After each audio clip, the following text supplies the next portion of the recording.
Good morning, good afternoon, good evening, depending where you are in the world. My name's Alistair White, and welcome to our second Corporate Debt Investor Town Hall, a safe place for people who work in business aviation. This episode is sponsored by the CJI Aircraft Transaction Masterclass. If you think your child's addicted to Fortnite, you just haven't shown them the joys of the pre-purchase inspection. Just to remind you, please, can you put your questions in the questions section? I'll try and keep it up to date with the chat as soon as possible. Today, we're going to focus on aircraft sales and aircraft values. It's a tough time for anyone to answer questions about the values, but we're going to try and find people who are willing to do this. And the first person we're going to try and invite on stage today is Hamish from Aviation in Dubai. Let's see if the technology is working. And Ford, thanks very much. I thought I'd dress up just for you. I'd look like a banker today. More than 600 people watched last week, which is just astonishing. And I think just a sign that how bored people are of watching the Disney remake of The Lion King, which apparently now has a tiger in it and is in Oklahoma. Right, Hamish is accepting and connecting. Just waiting to see if it's working. The technical stuff's working really well this morning. And great, delighted to have Hamish Harding in Dubai on the screen. Now, Hamish, you're chairman of Aviation in Dubai. As someone who deals in aircraft as a broker, how are you now feeling about 2020? Well, it was all going very well, of course. Usually there's a very active last quarter of the year. So 2019 was very active, as everybody knows. And then usually it falls off a cliff a bit in the new year. But actually, January was really good. It didn't fall off the cliff this year, and things were going pretty well in January and February. And then, of course, March happened and COVID took over. And so a lot of things have changed. The world is very different today, as we all know. So we've seen quite a lot of aircraft deals, our own and partners, buyers going on hold for now. Some are beginning to come back and thinking about it again. And there are new deals coming about. We are seeing various new deals happening, but they're a sort of new normal. New deals starting seem to be rather different from what was going on before. We had normal finance deals in January where people were getting financed. Now it seems very hard to get financing in today's sort of new uncertain residuals market. So it's really a cash buyer market at the moment, and nobody's quite sure which deal will close. There's certainly activity right now. Nobody knows which one will actually close.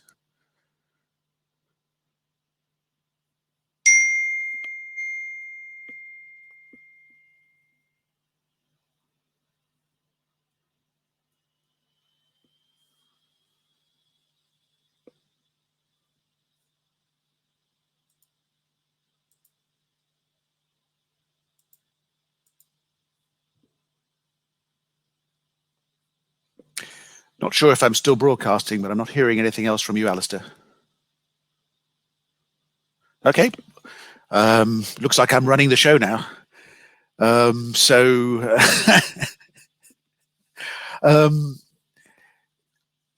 Yeah, so some of the things I was going to say was I would love to hear from some of the bankers and financiers.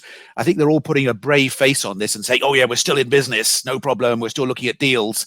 But every time we've tried to get a banker to do anything right now, they've all gone, I'm not quite sure what the residual is going to be at the end of this. We're really not doing new deals right now. So I think we need to hear from bankers with the truth. Are they still financing? And the specialist aviation financiers, who I have heard from them informally, are not currently approving new deals. I don't know how long that's going to last, but luckily there are still cash buyers out there, but they're actually more likely to be looking for the discounts. Obviously, if you're a cash buyer in today's market, you're looking at doing a deal quickly for cash. Then it's going to be. I think one of the things Alistair asked me about was what sort of percentage is needed to do a deal today. And so far we've seen possibly 10-20% is going to be required to come off a price, assuming it was a sensible price to start with, to get a deal done in the new market quickly. That's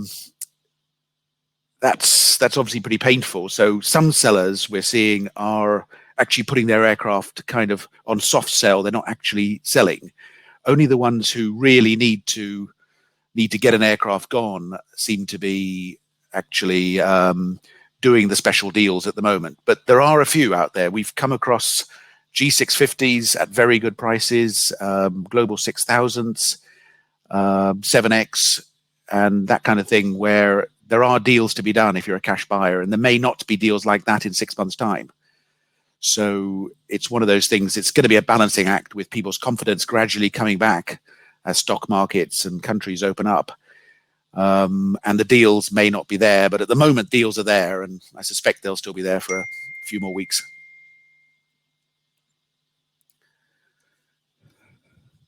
Yeah, somebody's just been commenting that credit of the borrower is still a critical part of it. There don't seem to be any asset financiers out there. There weren't before, and there certainly aren't now. So it is really the borrower credit, I suppose. But I've yet to come across anybody actually financing anything new at the moment.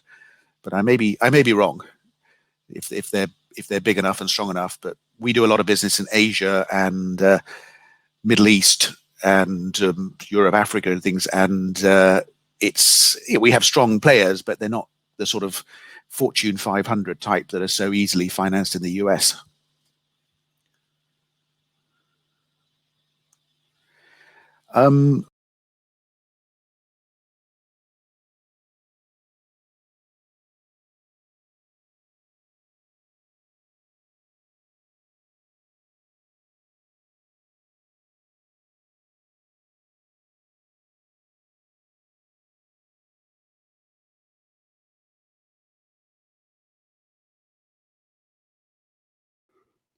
Hi, sorry about that. I'm back. I think we had some technical problems there.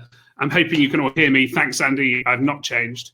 Hamish, I'm sorry. I'm going to come back to you. You were doing a sterling job there as well. Let's see if I can get you back and on again.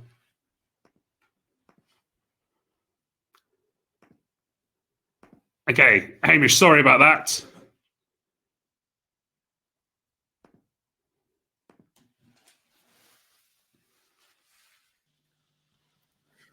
You did brilliantly there. I think I lost you and you kept going, so thank you. Hamish, can you remember where you were? You're seeing banks. Some people are seeing banks worrying out. Can you still find cash buyers? Yes, we have come across some cash buyers. You can never tell if they will complete or not, but new deals do appear to be turning up even in April, in the middle of COVID. But they are asking for discounts. So 10-20% to sell quickly is necessary at the moment in most of the aircraft we're finding. That's brilliant. Thanks so much, Hamish. You're locked in Dubai, can't go out anywhere at the moment. Yeah, it's not too bad. We're on the Palm Jumeirah, so there are worse places in the world to be locked in than an artificial island in Dubai. Yeah, absolutely. Thank you so much. I'll let you get back to the beach, and we're going to try now and invite David Crick from Manly, Australia. That's where he lives. I'm not saying anything about David Crick as manliness, and he's connecting. Cricky, those of you who don't know Cricky, you've obviously never been the last to leave a aviation cocktail party because he's usually standing there till the end. David, I'm trying to get you on now.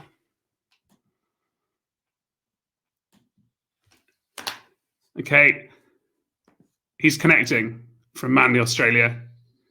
A few comments. Jim Simpson's credit and liquidity of the borrower guarantor is the key to new deals.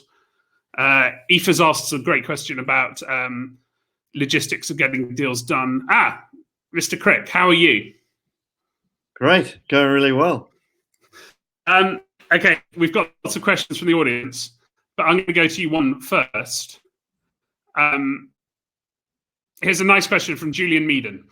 I'd be interested to hear from the speakers whether any potential devaluing or undervaluing of aircraft could cause an industry chain reaction, as mortgages did when the housing market crashed in '08.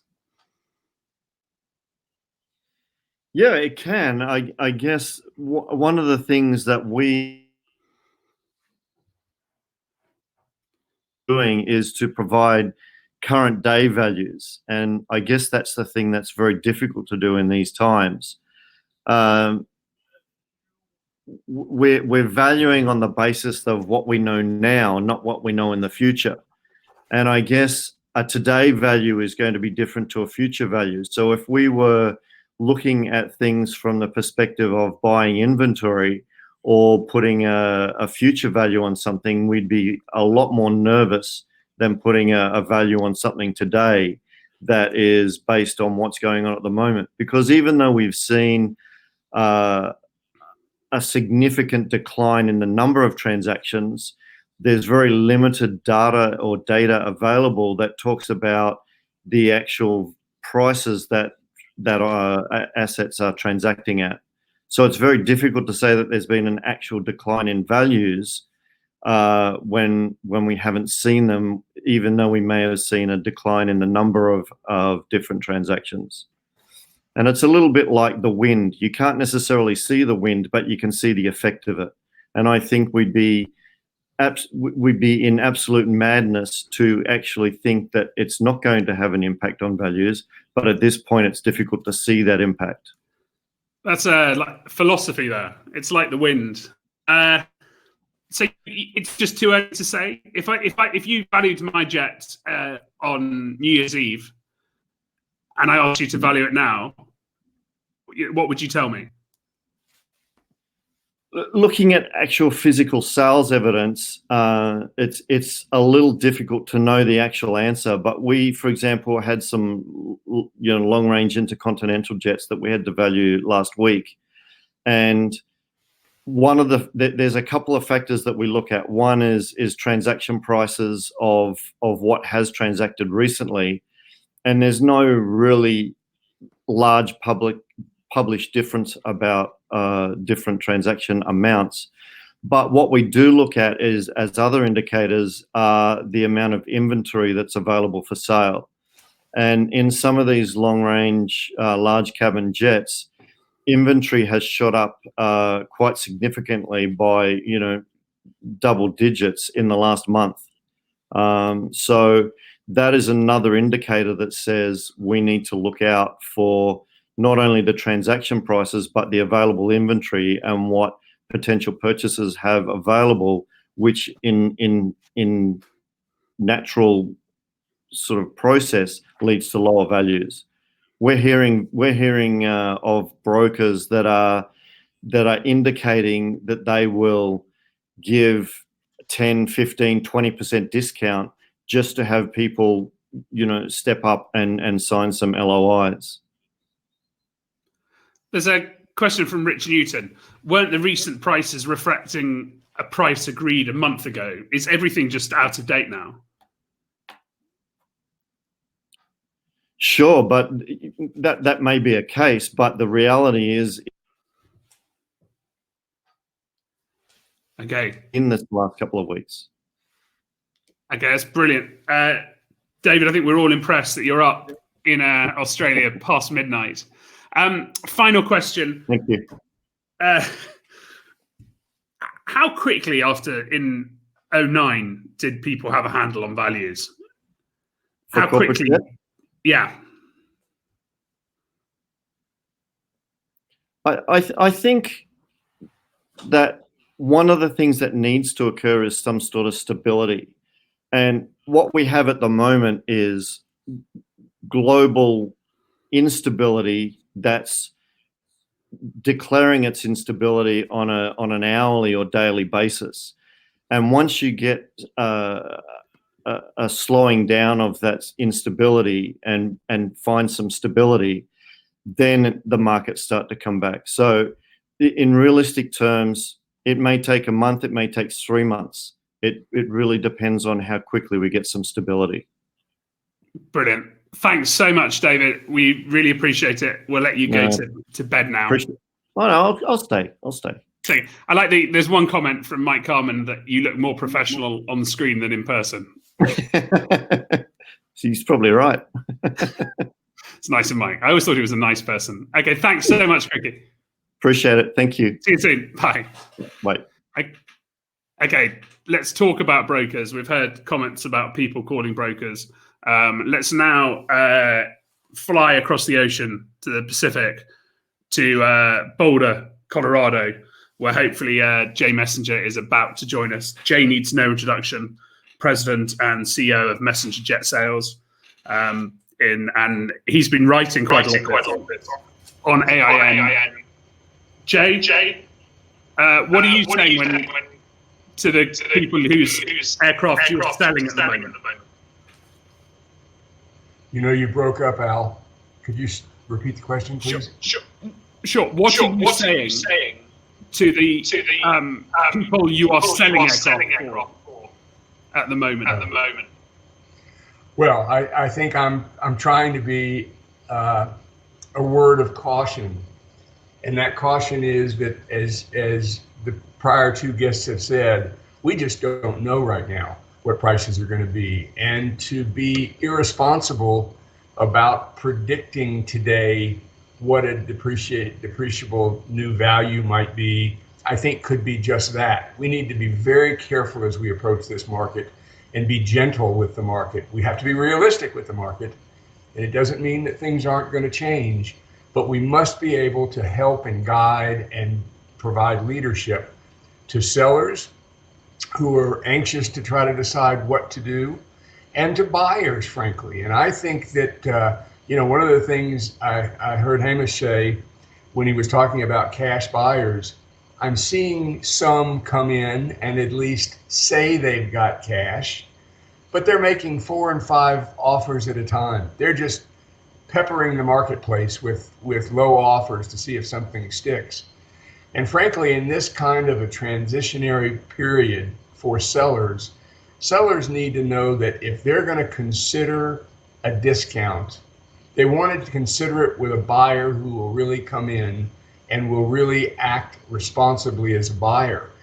And this is not an unusual period where, I likened it once in 08 and 09 to a high school dance where girls go to one side of the gym and boys go to the other, and there's no dance until the very end of the night, and one brave boy or one brave girl will come to the center of the gym and dance. Or another speech I made was about, I wish I was in the fence building supply business, and then when people said they were going to just sit on the fence, I could at least make a sale.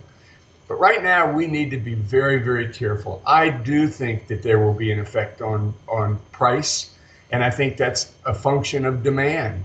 And we're not sure what the demand is going to be yet. I think there may be a person or two that says, I've got to get out today, just get me out. But I don't think that number will necessarily be reflective of the marketplace. So we have a question from Rich Bergmeyer, which you're not going to want to answer. What is the required discount? What is the required? I think discount to get a deal done. Oh, I think it's 100% dependent upon the seller and their immediate needs and their immediate need to get out immediately. Is it 10%? Is it 15%? I haven't seen that happen yet. I see a lot of talk, and I see a lot of offers in that range, 15, 20% less than what you're asking and expecting. But I haven't actually seen a transaction occur as a result of that need actually acting itself out. There's another piece of this that we have to all remember, and that is the complexity today, and what will become, at least short term, the new normal for what is usual and customary of how we transact a deal. How do you go see the airplane? Who's going to meet you there? How can you get a site visit? Can you get a slot? Can you get an airplane in a pre-buy and hope that the facility stays open during the whole course of the pre-buy and you don't get your plane stuck there. So there are a lot of things to work out, even in a fast cash contemplation for a deal. But I wish I could say what would be a good price. I think today they're one-off prices. I don't think that they're market reflective prices yet. Do you think it's the craziest market you've seen? Is it the craziest market I've seen? If that's the question, I'll tell you that after 46 years, I've seen some pretty crazy markets. And you know, in 2008, 2009, I wrote an article about it. I didn't make any friends over one transaction. Some of you out there may remember this. It was a Challenger 300, and nothing was happening. People were sitting on the fence or going to those high school dances, and I had a seller come to me and said, "Jay, take this for the airplane." And this was a significant discount. And the market responded to me pretty hastily, pretty nasty. How dare you do that? How could you do that to us? Although, frankly, I went, and what I promised about 10 dealers was, the next time I have somebody do this, I'll call them first. And if they believe my price is wrong, they can buy it and remarket it. Truth is, it was the new price, and it was tragic, and it set the stage. I didn't set the stage, but I was a participant in the stage development of what was coming next. This is crazy because this is we don't have a way to say after 9/11 and after the Twin Towers were fallen, it was over and we could as a world come together and try to protect ourselves from that again. Or in 2008, 2009, it was something we could identify and we could pretty much see where it needed to go. This has too many open ends to it right now. I'm not saying it won't have a lot more clarity. This is pretty crazy. But what's not happening yet is we don't know what the value of the airplane's for because there's really no activity. So the craziness continues. Brilliant. Thanks, Joe. Thanks very much for having us in the Mesinger family kitchen as well. Yes, thank you. I don't know if you can see the bar over there, but it's turn the camera over there for later. I can have a nice drink now. There's nothing going on. Thanks so much, Joe. Yeah, my pleasure. Okay, we're now going to try and slip now to we're flipping between brokers and appraisers. Delighted, hopefully, to have Daniel Hall, Senior Valuations Analyst at Ascend by Cirium. Dan's in New York City, and he's just coming on at the moment. I'm just putting this live for those of you who want to see. And please forgive my typing. I'm not great at multitasking. There's a lot of questions about blood in the water going on at the moment. And if we're seeing, we are seeing distressed buyers out there, something we can ask Dan in a second. And he's accepted and connecting. We seem to be having more technical issues today. It's the whole world is on Zoom, I think, looking at the meetings. And I'll try Dan one more time.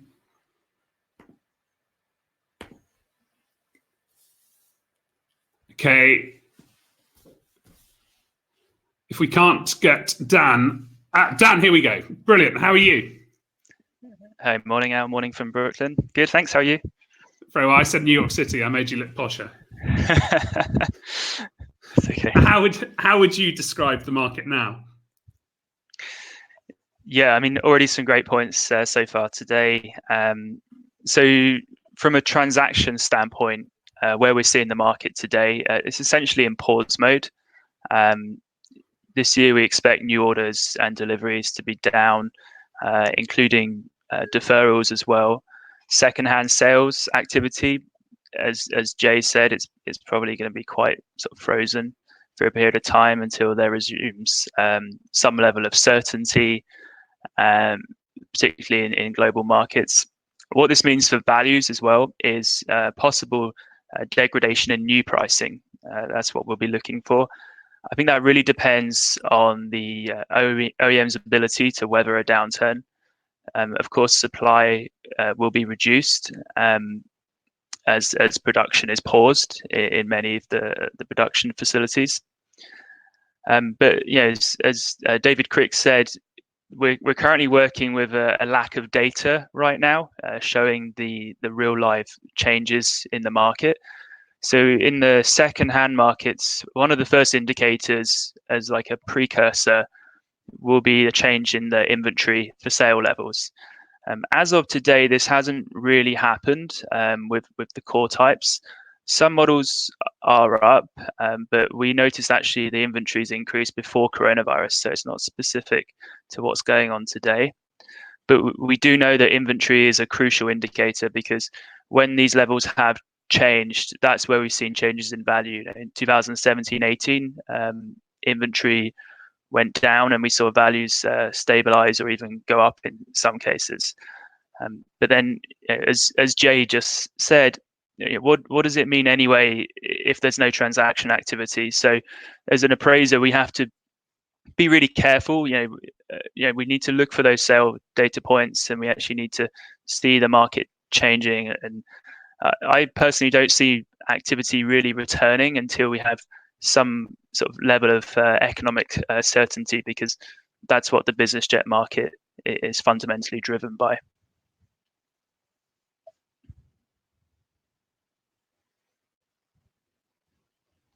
I think you're on mute, Al. Sorry, you're right. I was on mute. Ascend by Cirium does a lot of commercial aircraft valuations, and we're seeing a lot about the airlines being in trouble. Which side of the market is in worse shape at the moment, commercial or business aviation? Yeah, the commercial market is in a lot of trouble, and one of the differences there, actually, the commercial market has seen more downturns than I'd say the business jet market. The business jet market we've been in a very long cycle since 2008-9, whereas in the commercial market we've seen localized downturns. 9/11 affecting the North American market, SARS affecting Asia, but in the commercial market right now it's truly global. We just got some data today. Today there's over 13,500 commercial aircraft now in storage. That's 58% of narrow body fleet, 70% of the wide body fleet. And that's just the tip of the iceberg, because utilization and load factors are significantly down. But the way that the commercial market will play out really depends on government backing and support. And that is coming in many regions. But what I think is quite interesting is that the airlines are looking at coronavirus as a much longer term demand event impact than just a few months, because we're already seeing forward-looking fleet plans retiring aircraft early. So that is already impacting values and lease rates.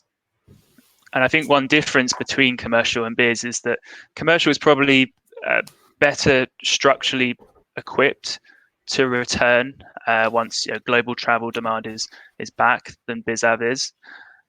But I'd say one potential positive of BizAv is kind of a lack of large fleet operators, because in the commercial market, when a large airline does go under, that can release a lot of aircraft onto the market. And we don't really have that so much in the business jet space, but there are one or two large operators, so we follow them closely for any changes for them. That's great. Thanks, Dan. Any quick thoughts? When's everything going to recover? I'm taking a pretty pessimistic view on this, as is usual for me. Yeah, I see it really playing out for some time, actually. But it's really hard to say out. But I think we could be in this for a long time, and I think there's probably no use in people saying this is a short-term thing and kind of looking to the next week or towards Easter, as Mr. Trump was saying either. Okay, so we're in it for the long term, and that cheery note. Thanks so much, Dan. Okay, great. I'm just now trying to get our next people up on the screen. There's some great comments. I think the winner so far is from Joan Roberts, who's pointing out that under lockdown, there's nothing wrong with drinking at 8 in the morning. which I think is impressive. And I know it's not her normal behaviour, so it's good to see that everyone's adapting to the new world. I'm having brilliant. My computer is finally working. Ish. I spoke to him. I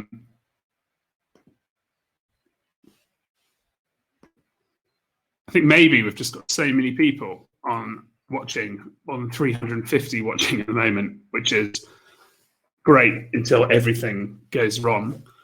I've got okay, I'm having real problems now. You've got more of me, I'm afraid. Let's go through some of the comments.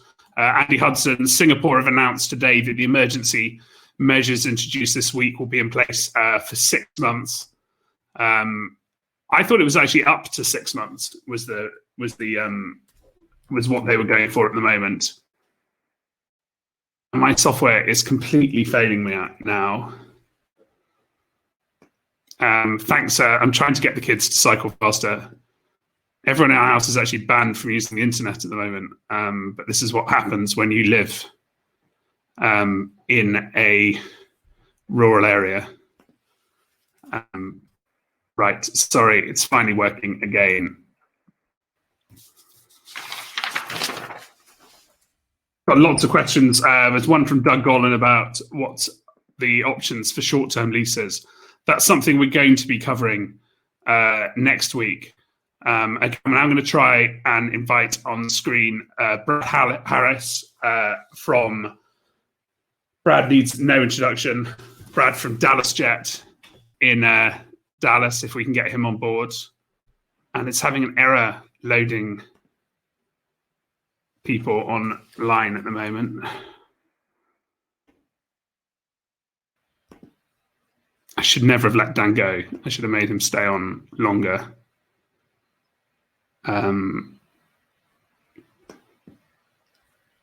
Okay.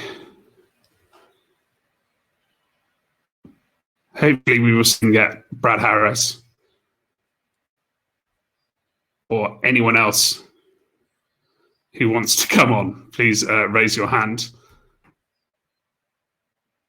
We seem to be having a really slow today with the technology, and I know this is the last thing you want to watch. Well, I'm losing my tie to see if that works faster. Thanks, Sandy Hudson, for that suggestion. And I think we may have to give up on this soon and repeat this next week because I'm struggling to get any participants on screen. And I know that you don't want me. Tim Barber's just pointed out that it's a crowdcast issue. And I'm just inviting anyone who wants to come on. If you'd like to volunteer to come on board, please dial. Jim Simpson, we will have to consider the new normal working from home hours have been legitimised. Industry events will be cut back. Office space will go empty. Thanks, Jim. That's really cheery. That's just what we wanted. And Dan's giving some advice on the technical side, but I don't think it's working. And I'm inviting anyone who wants to come out. Okay. And it just seems to have been completely giving up. After the success of last week, we knew it was never going to last. And I may have to come back to you all next week with some cheery words. It's an amazing market out at the moment. I think none of us know what's going on. I think particularly scary is that we are just 100 days into coronavirus.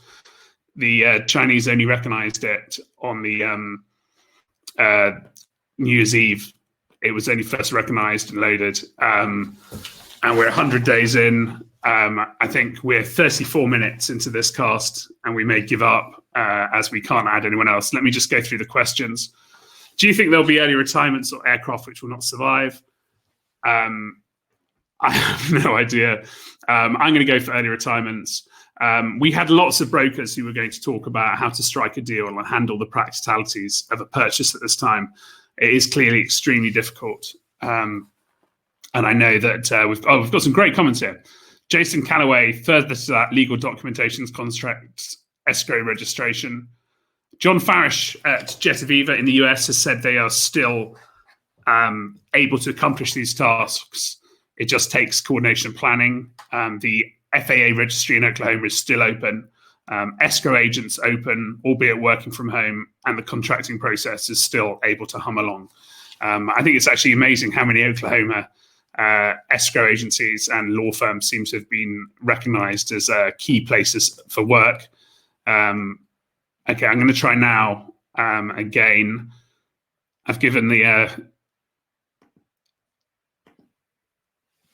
Crowdcast time to wake up and pause. One of the disadvantages of living is we're actually sort of semi-rural, which means that we don't end up with such brilliant internet, but it does mean that we did actually get to see a weasel on our patio today. And I actually, Mike Francis has just said, I think even though video chats may change how we work and interact, this social isolation underscores the value of face-to-face relationships, which is a silver lining for our industry. I think also the fact that the technology is failing to work or the technology is working so badly now will probably encourage us all to come and visit each other face-to-face, because it will be better without having to do this. And the problem is, it's not any of the guests' fault. It's just refusing to pick up guests live now. And I've tried so many of you. It's clearly a mistake with it's clearly an issue with Crowdcast.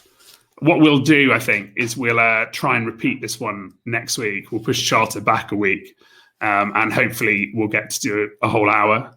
On behalf of everyone at Corporate Jet Semester, I'd like to say thanks to everyone for joining us. Apologies for the tech. The one thing I can guarantee is the tech on the Corporate Jet Semester Aircraft Transaction Masterclass is bulletproof. It's so much more fun than watching Netflix. Presumably you've all seen that. Or learning another language. Don't bother. It doesn't work. Duolingo doesn't work. And I'm going to say thank you so much from Corporate Jet Semester. We'll try and repeat this next Wednesday. I'll try and be even smarter. And we'll see you all soon. Stay safe and keep going. Thank you. And goodbye.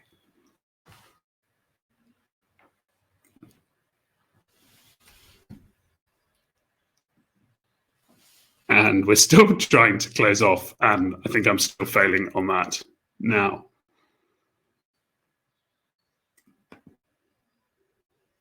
You can probably all still watch. Stay safe all. As Churchill said, keep, when you're going through hell, keep going. Okay.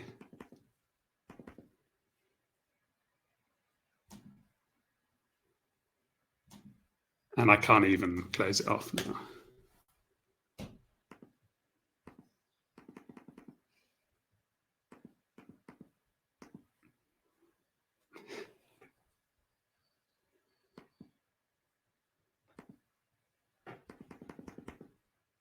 The irony is I can't even close this off now. Thank you so much, Mercy. I'm glad you think this is the best bit, Hamish. And keep safe.